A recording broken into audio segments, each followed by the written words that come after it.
Namaste, welcome friends to our Virat Hindustan Sangam social media channels and to our show Words of Wisdom Gyan Ganga, which we have every Sunday at 8 p.m. with Dr. Subramaniam Swamy. Today is our episode number 179, and we have a discussion in the next 40 to 45 minutes, which will go on on a new book written by Miss Namrata Kohli. The name of the book is Culture During Crisis. The book was released by Dr. Swamy on Friday at a very impressive ceremony in Delhi, and we are here to discuss this new book. I will briefly tell you about the author. The writer, author, journalist Namrata Kohli has been associated with several national and international media in the past 2 decades.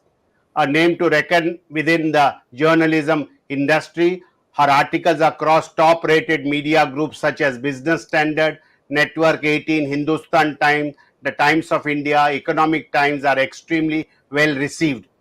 Namrata studied English literature at the University of Delhi and mass communication at IIMC New Delhi, after which she did an executive course from ISB, the Indian School of Business at Hyderabad.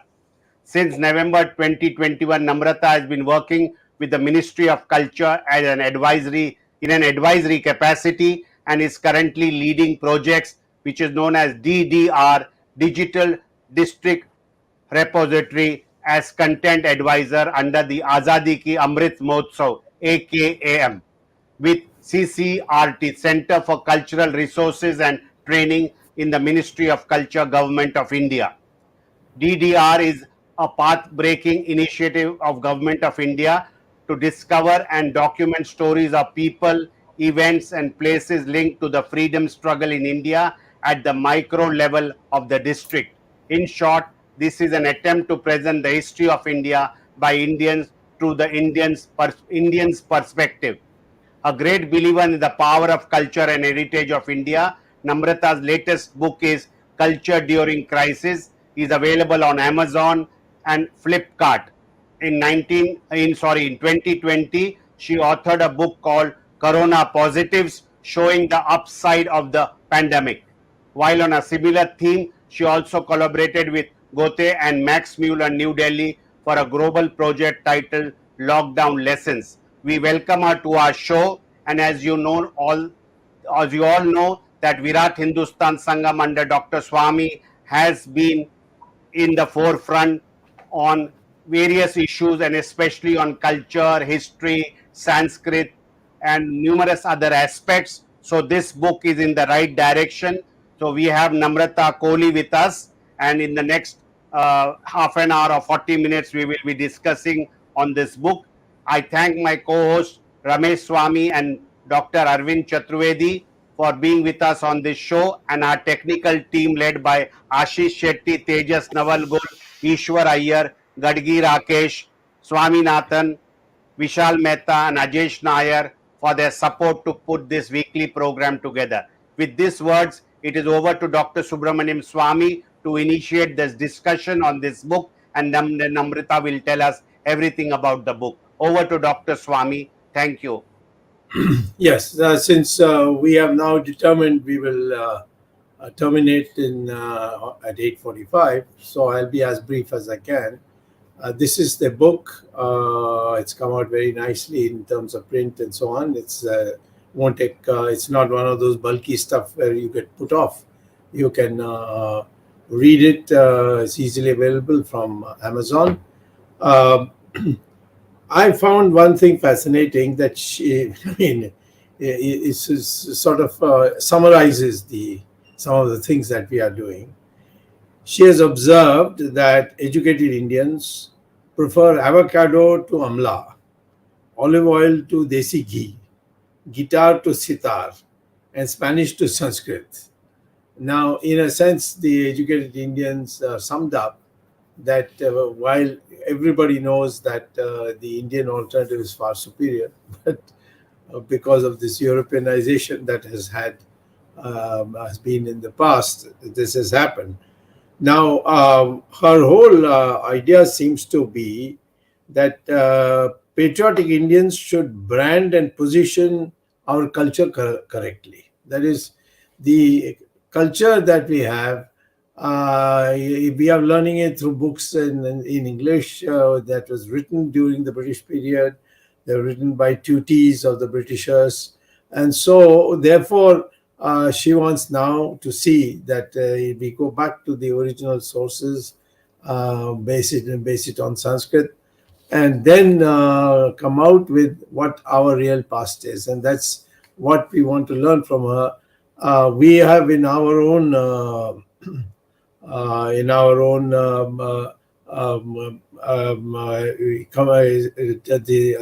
the organization we have been propagating five things from day one. One is to define who we are, because the British have created so much confusion in our history books, and the duties of the British have done it continuously afterwards. Aryans, Dravidians are nonsensical because there's no difference according to the DNA studies that have come out.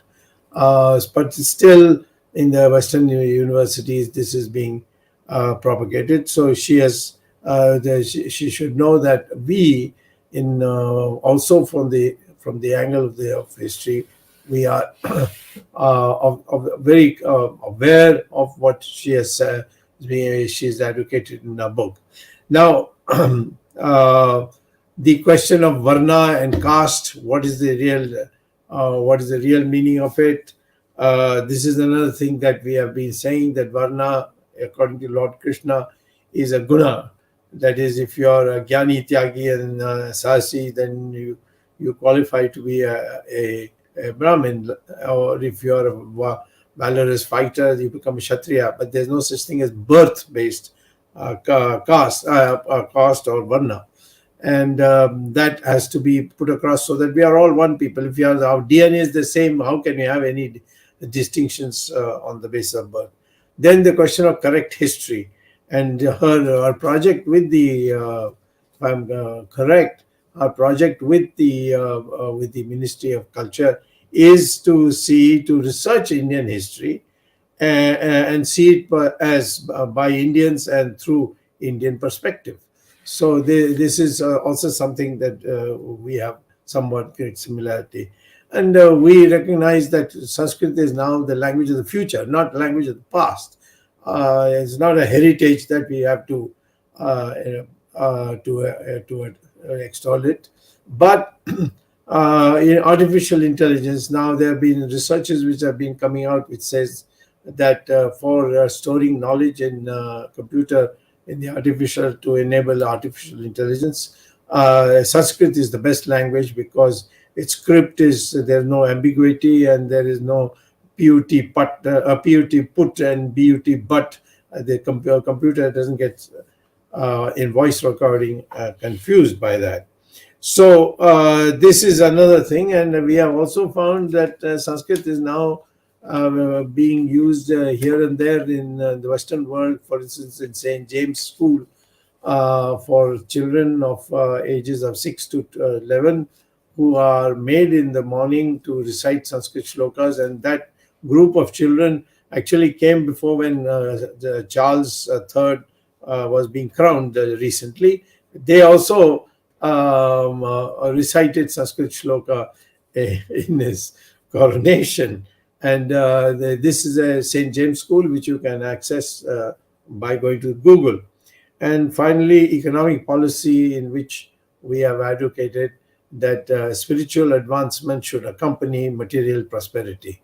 It's not just, you just don't chase or you just don't go for material prosperity. So it is that same framework. We are working in different compartments, but not differently. We will hope her future research is exchanged with us, and she comes in the future also when she has made some major research projects completed, and therefore we welcome her. And please speak freely. We are all ordinary people. We are not experts in your field, and this is not a seminar of that kind.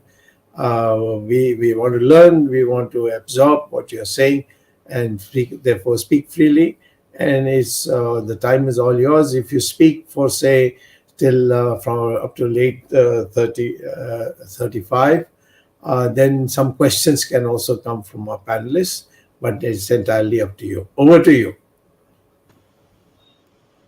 Thank you very much, Dr. Subramaniam Swamy, for that very nice background that you set, and thank you for launching my book. I couldn't have asked for a better person than you to have launched it, because I think not just me, but very many people would consider you India's foremost culture crusader.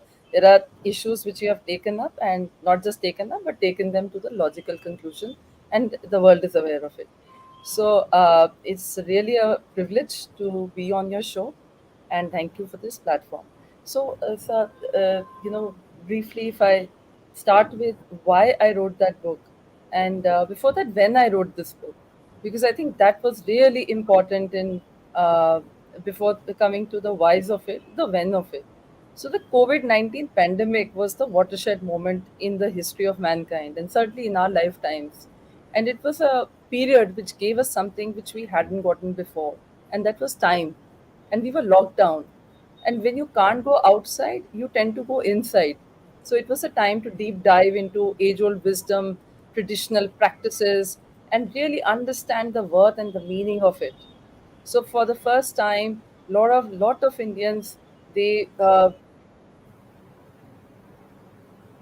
would listen to Mamurat. Of course, a lot of people must be following it. But Haldi Doodh, Desi Kada, they kind of bailed us, many of us, out of the health issues which COVID kind of challenged us with. And we realized that the age-old, time-tested wisdom, adopting Ayurvedic way of life, or there were a lot of these oil pulling techniques which culture kind of helped us during the crisis, or just the belief in spirituality. There were people who were chanting Hanuman Chalisa on a daily basis, and culture helped us during the crisis. But then, while culture helped us during the crisis, I also thought that culture itself was in crisis. And COVID-19 pandemic was also a time when many of us realized that all those myths about wealth, power, position, they kind of got demolished, simply because we were as good as our community. So we may have the best of material possessions, property, prime addresses, uh, gold, jewelry, whatever, but nothing really helped us except for perhaps goodwill with others. So this call of community, that we are as good as a society, because if there was one case of virus in the school, then the entire school community was at risk. If there was one case of virus in the gated community or the society where one was living, everyone was at risk. So it just kind of became very evident that we are as good as a society. So I think, as an obligation, as a responsibility, I thought one must document the high points of one's culture. There are all kinds of things that are there in our heritage, but some things which we can be really proud of. And most unfortunately, because we have had a very checkered past, we've had acrimonious defeats, and history has been very irresponsibly written. So it was also important to do the right kind of storytelling. And when I say storytelling, I'm not saying as a figment of one's imagination. They've been stories kind of sway us. They can change our world. They can change politics, policies, and everything. They can become a tool that a country can use.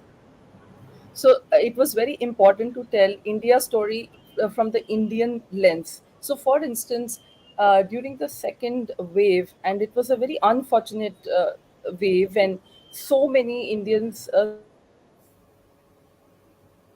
so many people globally lost their lives. The New York Times, they were very quick to comment on India's failures. I mean, no nation in the world can provide for one bed in the hospital for every countryman, and it was a very unprecedented scenario. So that kind of made it uh, those kind of situations were very important to it was very important to set the record straight and set the image straight for the country. So when I say storytelling, there can be different ways in which people can help. So people threw their kitchens open, they shared their food, they shared their wealth. uh, time, skills, money. There are various ways in which you can help the society. And I thought, as a journalist, this is the only skill that I know. So since I have access to some people who are, sort of, I would say, custodians of culture, if I may put it that way. It became important to understand from them uh, where why our culture was in crisis and what is so good about it. What are the things that need to be retained? So, what was the evidence of the fact that the culture was in crisis? Today, if you spend, say, 10 minutes on Netflix or any OTT channel, the preeminent culture that you are negotiating with is the gali culture. There are volley of abusive words which can offend anybody's sensibilities. Or if you listen to music on primetime radio and hear the quality of songs, and every second song has references to cocaine, to alcohol. I mean, you are what you eat. Don't nutritionists tell the children? So you become what you hear. Extending that same thought, I would say if the quality of content that you're constantly being fed on is very low level, then imagine what would be the takeaway of the young impressionable minds. If you look at the language crisis, I mean, look at the state of Hindi, for instance. I find parents very proudly declaring, हमारे बच्चे को तो हिंदी नहीं आती. Yeah, the principal of a leading public school in Delhi, she found it increasingly difficult to fill up the Sanskrit section while she had to create half a dozen for other languages. And when I said Spanish over Sanskrit, it is just an alliteration, SNS, but I basically refer to everything from French, German, Sanskrit, and the whole. If you can do a smattering of these European languages, it's like you have arrived, because English is no more considered in that smattering list. It is a must have, it's a mandatory. We unfortunately have come to a state where, I mean, people like me also, we think in English because we've been educated in English medium schools. But then 75 years of India's independence, it's never too late to change the way things are. And as you said rightly in your address on my book launch event, that Sanskrit must become mandatory. It's a must for everyone to know Sanskrit so that we can appreciate our own religious texts, our literature, and these are uh, and understand them not just for our religion, but I think life skills. Or after the language crisis, I would also like to talk about the music crisis.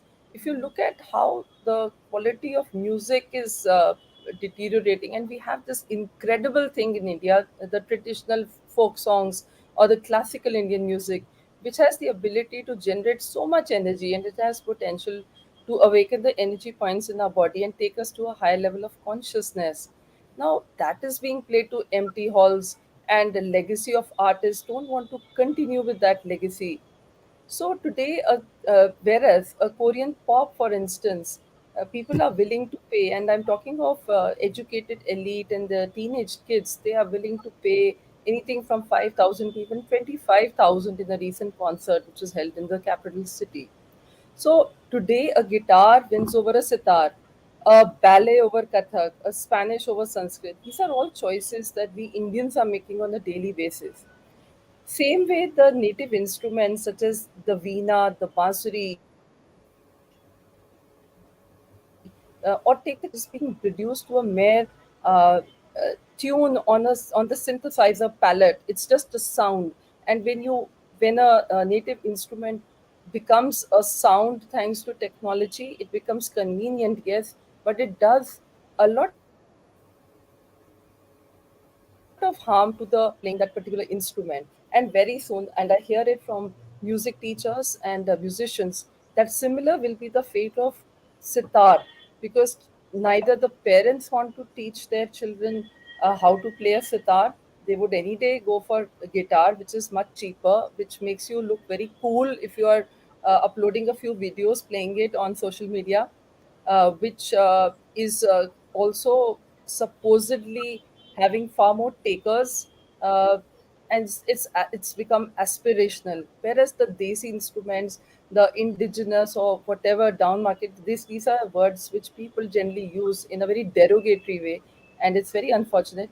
But then these uh, these will kill a entire generation of artists practicing them. And ditto for Banarsi and Kanjivaram, because the story is getting hijacked by China.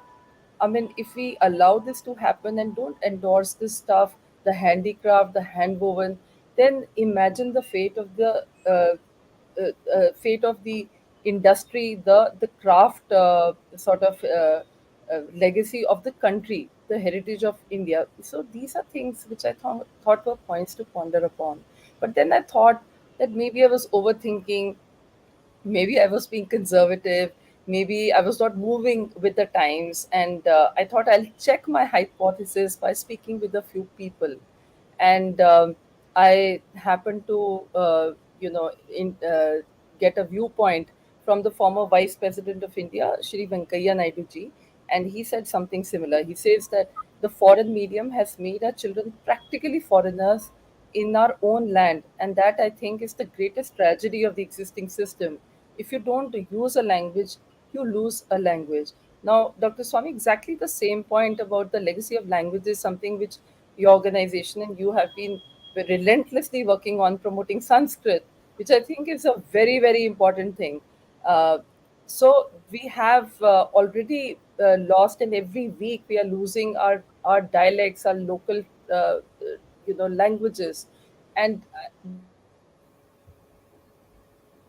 there has to be some effort for the damage. We already have, there are some positive things happening too. For example, Google Duo this year itself, I think in the month of May or April, has introduced Sanskrit and 19 regional languages. So that's where technology can bridge the gap, and that's where things can. Because I remember my son who was struggling to find the Hindi equivalent of a Sanskrit word and could not find it on Google Duo.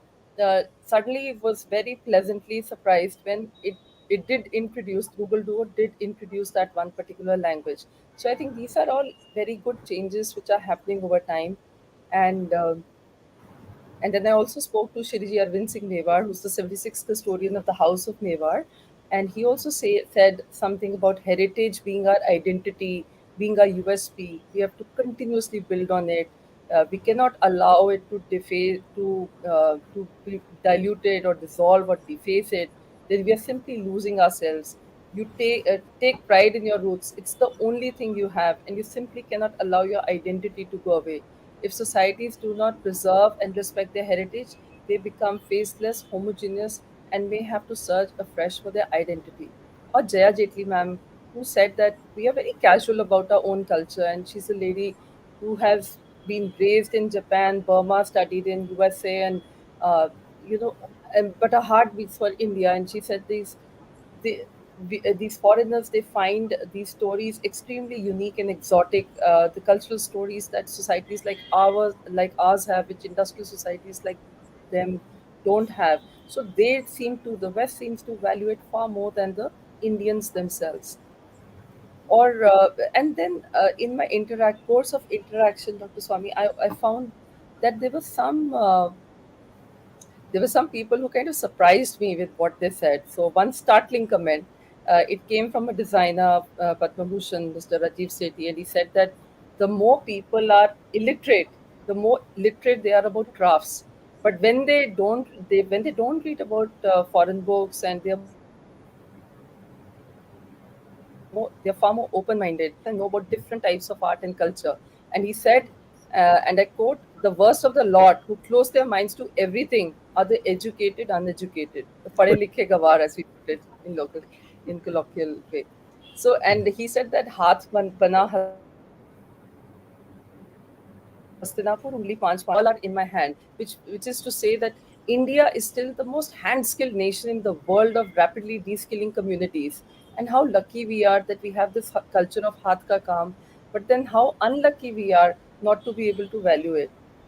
So, like that, I was also very fortunate to speak with Sadhguru Jagi Vasudev ji, who said that India is the land of spirituality and seekers. and there's no other culture in the world where there's a science and a logic and a spiritual ethos behind everything we do, from the way we stand to the way we pray to the way we eat to the way we perform our rituals. In everything, it's just that today's curious minds have lots of questions and there is nobody to answer them, so people feel that this is all useless and this is all crap. But when you have people like you or people like other culture crusaders, answering them, then I think a lot in the current generation becomes convinced. So what I really found was this, that 75 years ago, British, they left us, but only politically. But we are not really free in our minds, we still we have disinterest in everything Indian and obsession with everything Western. And I would extend that to say beyond Western, I mean everything non-Indian, because today's teenager, average metro teenager, is far more interested in a Japanese anime or a Harry Potter than a Jataka Tale, or they somehow it doesn't maybe excite them enough, or a Korean pop. So it's also a lot of Asian stuff. Anything non-Indian is great, and it's very degrading for a lot of children to be admitting that they have even listened to a Hindi song. Forget about classical Indian music, but that's really the culture of the day, which I'm I documented it through my book.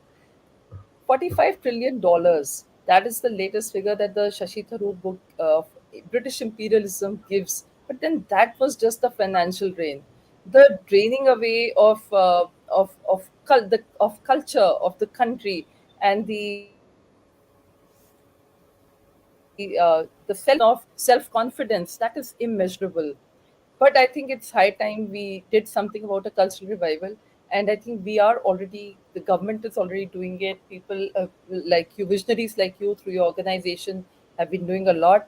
Uh, we are now a mature democracy. We are 75 years old. Even though as a culture, we are several thousands years old.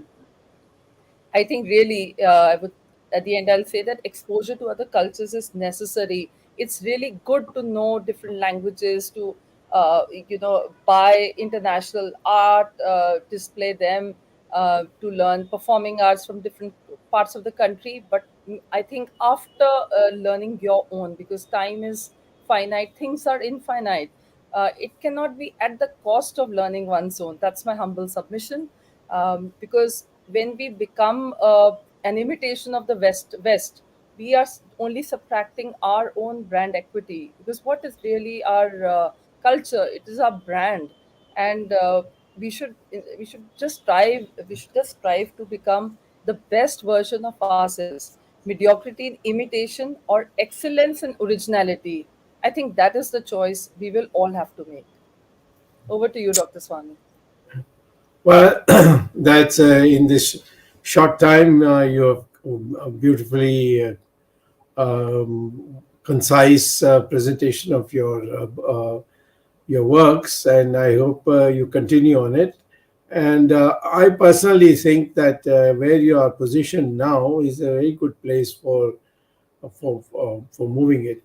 We need to collect people who are accomplished, who know English language too, and are able to debate with foreigners, because the foreigners are still at it. They become Indian experts, and then they use their scholarship methods to see that the right kind of people come, and anyone who falls out of line is not acceptable, or is run down, like the communists used to do with intellectuals in India. So I think we need to create a new sort of school of thought. And I saw the other day I had gone to release a book of Rajiv Malhotra, where he talked about. I think he talked about snakes in Ganges. As he said, Ganges is pure, but snakes have been introduced into it. And my God, the man's knowledge is tremendous. But the when the our government was formed, that is the BJP government, I had suggested that he should be made chairman of a history revision committee. A history revision committee was made, but the entire bureaucracy found all kinds of loopholes that he was not an Indian citizen, blah blah, etc.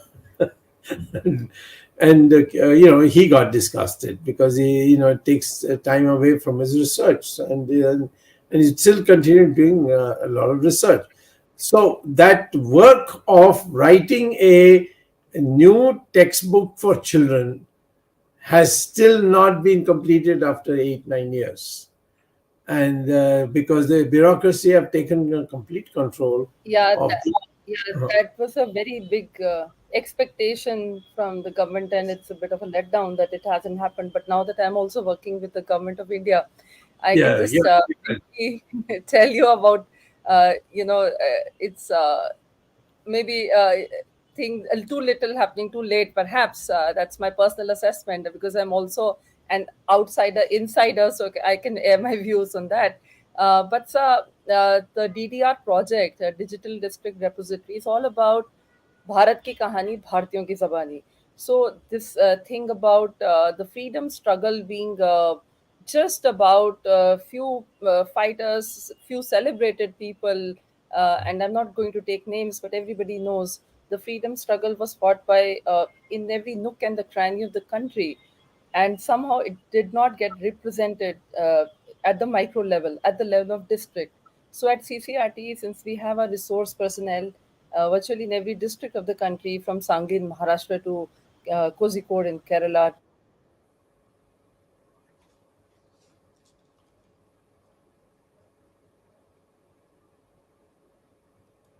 to Kasaragod in Tamil Nadu, I think we have lost her on the long run. Are the other panelists able to hear? I No. can hear, sir. Yeah, okay, good. Carry Yeah, we on. lost you briefly.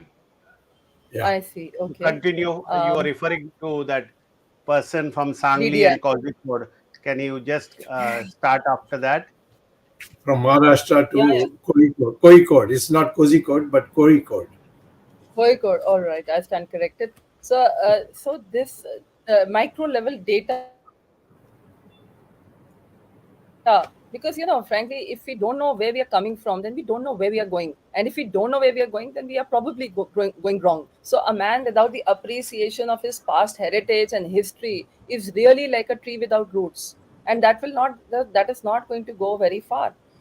So we thought the history is a foundation. It's not like a relic which can be just abandoned and forgotten. And also because we were constantly told, and even I find it, even till date, as you rightly said, the history books have not been corrected. You're constantly told you were plundered, you were conquered, you were defeated. Now, if there's so much negativity about our history, why would we like to remember it? Forget about reclaiming it also. So we need to build those stories of pride, of inspiration, which kind of make the current generation want to give references to it. And I find, even as we are editing those stories, and we have already released some 300 of them, we find that this thing about khaddar, using the charkha. Now, it wasn't that it was the most comfortable garment, or there was nothing better than this before, or there will be anything better than that after. But it was really the spirit with which it was happening, and the glue, the nationalism, and the patriotism was another level. So people have done a lot during the 190 years of colonial struggle, and it has not been captured. But now that we are getting our CCRT resource personnel to personally visit these homes, it's a journey. It's not about just their byline appearing on the website and that's it. It's a journey, because when they share the pictures, they are showing how these people are sharing the tamra patra which was gifted to them, the pension slips, the documents, and there's a sense of recognition just there, even as they're sharing that information. So I think a lot of events which have gone unnoticed are also getting documented, and that's briefly what the Yeah. this DDR project is all about. I'll make one short comment, then hand it over to Jagdish to give ask other of our panelists to participate. You see, when I explain to the audiences, well, I've been doing this for the last 20 years, they are all, mesmerized by the idea that we fought the Islamic forces for 6 centuries and finally defeated them. It was a formal defeat in 1775 in Maharashtra when the Peshwas finally finished Aurangzeb's army. But you don't find this anywhere in the book. You'll find it in Western books, but you will not find it in Indian textbooks. Similarly, the British within, as you said, they came in as traders and all that, but Queen Victoria took over only in 1857 after Rani Jhansi and the first, as we call it, as the first war of independence, 1857.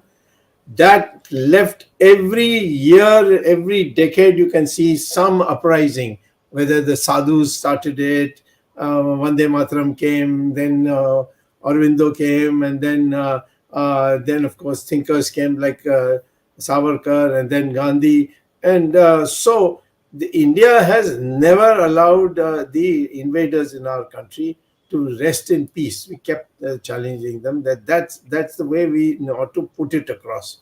Whereas in other countries, Australia, they wiped out everybody. In the United States, they wiped out everybody, and it became a new country and a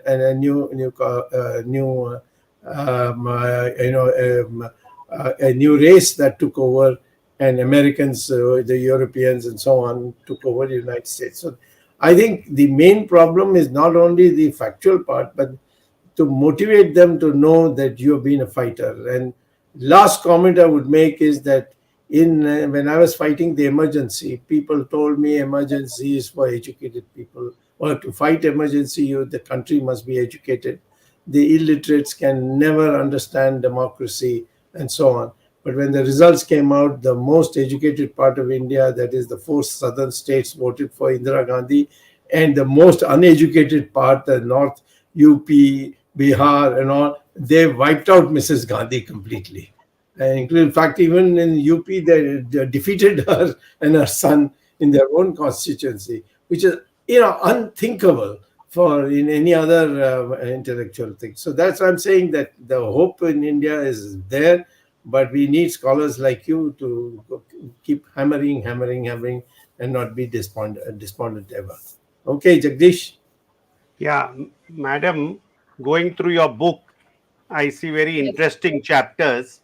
So I just want you to tell our viewers what is this sari, not sorry? SARI, sari, not sorry. Can you enlighten our viewers on something on this chapter because it is interesting, the title of the contents of the chapter. Sari, Yes. Yeah, not sorry. Could you just tell our yeah. viewers? So this is actually a takeoff from a recent episode which happened in the capital city where a lady was not allowed. She was barred from entering this upscale restaurant slash lounge bar because she was dressed in a sari, and it was supposed to be inappropriate garment or something like that. So the thing is that it's been endorsed by foreigners and they really love it.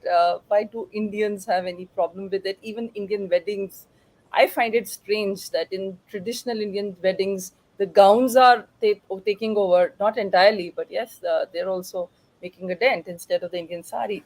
So, what one finds is that while on the one hand, the aspirational middle class is increasingly adopting Western wear, and you find everywhere from get-togethers to social events. A lot of that is the preeminent trend. But on the other hand, really solid women, the corporate honchos, the women in the boardroom, they are still endorsing the sari. And sari is something which is heirloom, it is legacy, it is passed on from generation to generation. We have a history of so many weaves, so many handlooms, and we are still embracing the jeans, which is really I would say it's the streetwear of America. And when they tear it apart, we also tear it apart. So I mean, that sort of culture we are embracing. We need to be really mindful of our culture, the social setting in which we are going. And within this chapter, what really written about is I've spoken to people like Ritu Kumar who have dressed many a Miss India in ethnic attire, and she says that her favorite garment is a sari, and these are comfortable, soak in the sweat, and are great for a tropical climate. So anything which is culture compliant is also climate compliant, is also ecology compliant, global ecology also it kind of supports. I mean, just to export something which is not indigenous, which is not homegrown, it takes a toll on the transportation, the logistic cost. And imagine if you are spurring the handloom industry, doing it all locally, wearing local material. So, on that note, I'll also briefly talk about the departure from traditional style of making houses. So, all these glass gleamed facades of the so called Millennium City. I stay in Delhi, and the city next door, Gurgaon, as it was called earlier, and now Gurugram, has all glass gleamed facades. Now, these are energy guzzlers. These simply increase the carbon footprint. So anything which is not culture compliant, I mean, those vastu techniques of broken matkas on the ceiling, which were acting as a de facto air conditioner, those were the techniques which need to come back.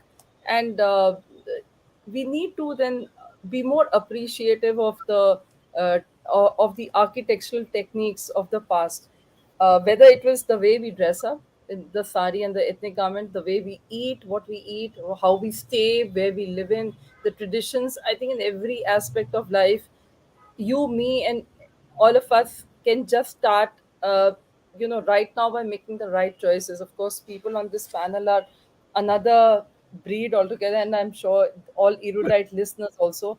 But I think beyond that, if we can not wait for a lot of parents only grumble about and grudge about the education system, but then if they are bringing someone in their lives, then I think they owe it to themselves and to the society to raise people better than what they were, right? So the onus is a lot on the parents. The right kind of parenting will be extremely important to make sure that the traditional values get strengthened in our society and they don't start diminishing. Yeah. I think Arvind? our audience can have allow us to have 15 minutes more. Okay, it's Sure, sir, already sure. okay. Go ahead, Arvind. Arvind is a Yeah, professor. thank you. Thank you. I have two issues. First, I'll take the one which is related to culture and religion. In India, we say we have Ganga Jamuni Tehzeeb. Ganga Jamuni culture is supposed to be a mix of Hindu and Islamic culture. In several cities and towns in India, we celebrate festivals which are common to Hindus and Muslims. For example, in Delhi, we have a famous annual festival called Fool Balon Ki Sair. And this Fool Balon Ki Sair has been maybe more than several decades now. And but this kind of Ganga Jamuni culture, which we say on paper, is not reflected in reality in real life. Yeah. And as we see in our daily lives, there is tension between the two religious communities. Despite all this, saying that India has a Ganga Jamuni culture. So, what is your take on this Ganga Jamuni culture? So I'm for one nation, one law, one set of values, one uniform code. Really, that is my stand, and I think we should be able to iron out those differences. In 1947, the Muslims who decided to be on this part of the country have agreed to, I think, the constitution being the be all and end all. And I think I really am looking forward to the uniform civil code. I'll reserve my comments on the Ganga Jamuna Tehzeeb because I feel that let's do things which make the nation, not break the nation. Let's just be able, as Dr. Swamy said in his opening remarks, that we must do, we are one nation, and that is our identity. We are all one people, and that difference, delineation on in DNA, whether it's Aryan, Dravidian, and whether it's a religious division, is not something I'm not an authority on that, so I'll not be able to really say much on that. So unfortunately, yeah, that's all. Oh, What is second is what also is related to culture. Jagdish, allow me to ask this question.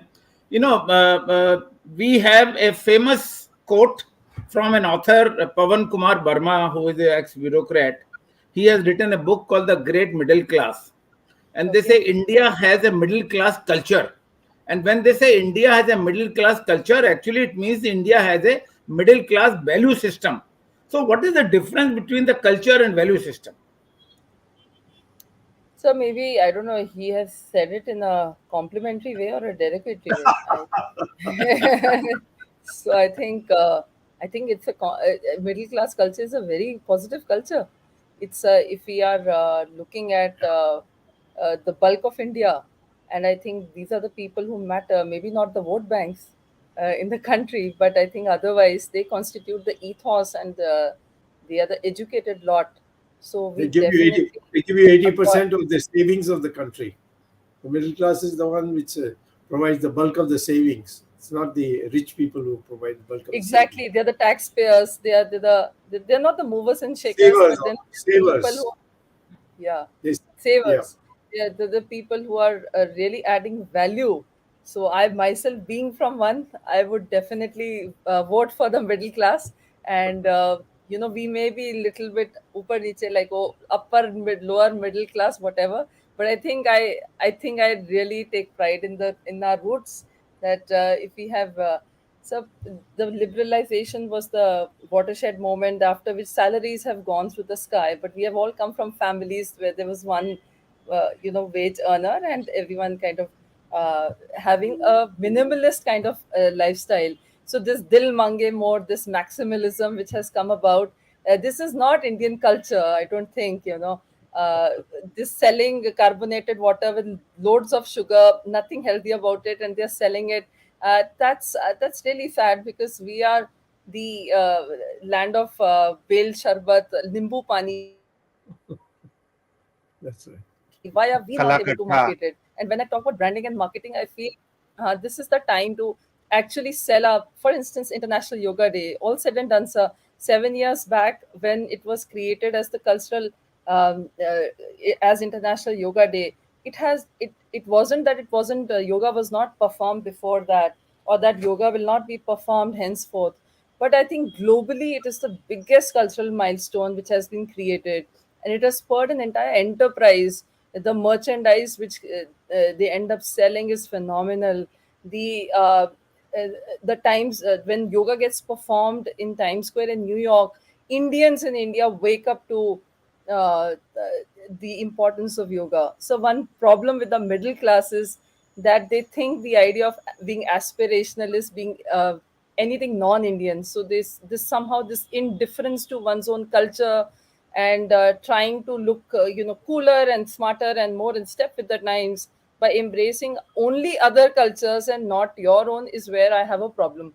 So that's why, and I in my day-to-day interactions, when I see that these things are happening, I tell people, like, that's why I wrote the book Culture During Crisis. That's another example. So I'm sure all of you would have also similar experiences where you find that culture is in crisis. And it would be nice at some point to know uh, what your thoughts are on this. But So, I'll there is leave a it. crisis of culture. Sorry. There is a crisis of culture. Crisis in, yeah, crisis of culture, because also because our culture is multi-dimensional. It changes every few 100 kilometers. I mean, the language changes, the way we dress up, the way we eat, everything, the way we wear our jewelry, the way we worship, everything changes. So it's that's the beauty, but that's also the challenge of our particular culture. No, Ramesh this ji, question actually originated from a viewer's question, and viewer was asking a question: how to define the culture. So I had on the back of my mind this definition that culture is actually a value system. So that's why I asked this question, Jagdish. Arvind, Ramesh ji, your question.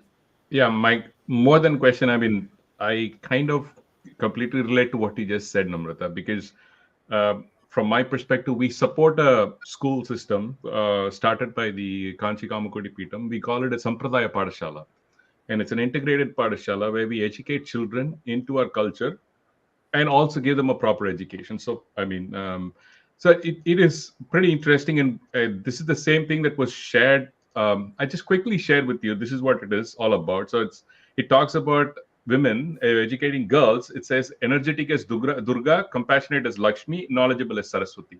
So what they do is they kind of impart, because at the end of the day, as you said, the parents are too busy. They just don't, they say, okay, I don't have time. Both the parents are working. I just want to send them to school and let them do whatever they want. This is a change. You have to do it at a grassroots level. At some point in time, you still have to preserve. You can't just ignore this stuff. So these are the initiatives, and this initiative is supported in a big way from people like us in the US, because we have about 7 schools now, close to about maybe 4,000 students. So these, I mean, it started off with few, so it's growing. So at the end of the day, parents are looking at avenues. Maybe it's a good template for other regions in the country to start such integrated parsala, because they want a normal education. But when you insert, or you kind of put the regular culture education, sampradaya, or I mean, we call it, I mean, when we say culture, is it Samskriti or is it Sampradaya? So we just call one of these things and insert that into their education. I think it is much more easier for people to observe. Kids are sponges. They will give you, they will take up anything that you give them. Right at the end of the day, you just put them at a very right age. You can't go and say, okay, 16-year-old, change your culture. That's not going to happen. You put that at the, I mean, at the grassroots level. When they begin, they're not going to let go. I think that's what was missing all along.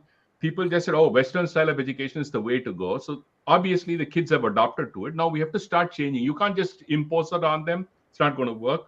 So we're starting at a ground level, saying, okay, at a kindergarten level, you start imbibing a little bit of culture and sampradaya. I think it is a better way to go. And I completely agree. There is a crisis in culture or sampradaya. It is growing faster in the US than in India. I can see that because there are competitions all over the world. I mean, all over the country. At the same, I mean, so I think it's a matter of time, and it is at a crisis, and at some point that we need to take alarming. And thank you for your service. And I think you are in the right place to bring all these changes about in the ministry. You're muted. So I'm sorry. Very interesting work that you're doing, Mr. Ramesh Swamy. Very amazing work. And we need content creators like you know, whether it's in the field of education to make that powerful impact in the society. And I would like to also share that in our own different ways we can create that impact in our professional through our profession. So for instance, the way Rajamouli has created Bahubali, Mhm. or Nilesh Mishra has turned the tide in primetime radio with storytelling, or Amish Tripathi has made Shiva trilogy a blockbuster. So these are all ways we need good content creators, and the minute we have content creators of a high quality, I think there are going to be takers. Like you said, Ramesh, just now about parents warming up to this interesting idea of education, children accepting it. These are really, it's really then about creating choices for the people, and people are very intelligent. They will lap it up. It's not that our children are going wild. It's just that certain things are not exciting them enough. Maybe we are not able to present it in a way which is accessible, which is understandable. There, maybe it's in a box, and it's there are too many jargons, and nobody is telling the stories around it. So, for instance, I remember in a interaction with Durga Jasraj when she was setting up the Pandit Jasraj Cultural Foundation early in the year. She told me that newspapers talk about this, the cows in Denmark producing more milk, but then why can't our media people talk about Krishna बांसुरी बजाते थे, वहां से ये पूरा शुरुआत ही वहां से हुई है. So these kind of nuances get to be captured, and someone talking about them in our education curriculum, or parents talking to the children about it. These are all going to be very valuable inputs towards strengthening our culture. And content wise, I don't think India lacks content in terms of we have enough stories, enough, we have our Puranas, we have, our Shruti, Smriti, and Puranam. So we have, so, all the three gives you enough content. You just have to be creative enough to take that and put it out in perspective. You don't need to go, oh my God, bravery. You don't want to talk about a Western bravery thing. You have enough people in our culture also. We talk about education, bravery. You talk anything about it. I think we have enough stories that you can create content about. Jagdish, I think, Very yeah, true. We Every can village close. in India, every district. Arvind, yeah. Yeah. Arvind, Sorry. before you wind, Arvind, it's Yeah, time for you to wind up. But before Arvind wind up, I just want to share an anecdote. In the mid 90s, one day Arvind Chaturvedi, myself, and some others were in Delhi discussing something, and we came across this word sanskar, Hindi word Right. or Sanskrit word sanskar. So Arvind and myself were debating what is the English equivalent of sanskar. So we could not arrive at any I don't think there's conclusion. one. No, we could not arrive at any conclusion. Then Arvind had a bright idea. I think a number was 174, which was MTNL number, which used to help people give you the equivalent of some word, either English into Hindi or Hindi into English. So I rang up that number, and that lady was struggling to find the Hindi equivalent of sanskar. Ultimately, she couldn't give us the correct answer, and by a slip of tongue, she said, "अंग्रेजों में संस्कार नहीं होते." What she meant was, yeah. अंग्रेजी में संस्कार नहीं होते, अंग्रेजों में संस्कार नहीं होते. So with this anecdote, we are ending this program. Over to Arvind Chaturvedi. Namrata, you Go had ahead. one last point before she had something else to say. Yeah, you finish that and then Arvind can take over. I think Arvind is frozen, but you can go ahead. Jagdish, Yeah, you can conclude. I was just extending the thought which you mentioned, that there's no dearth of stories in India. I feel every village, every district, every city, every town is so rich with stories. And whether it is in visual art, performing Folklore. art, literary A art, folklore story. folklore, mythology. I mean, these are all, and unfortunately, because of the breakdown of the joint family system, and recently I was the guest of honor at Daji's book Wisdom Bridges, which is all about, which talks about how these grandparents are the bridges of generational wisdom to the next generation.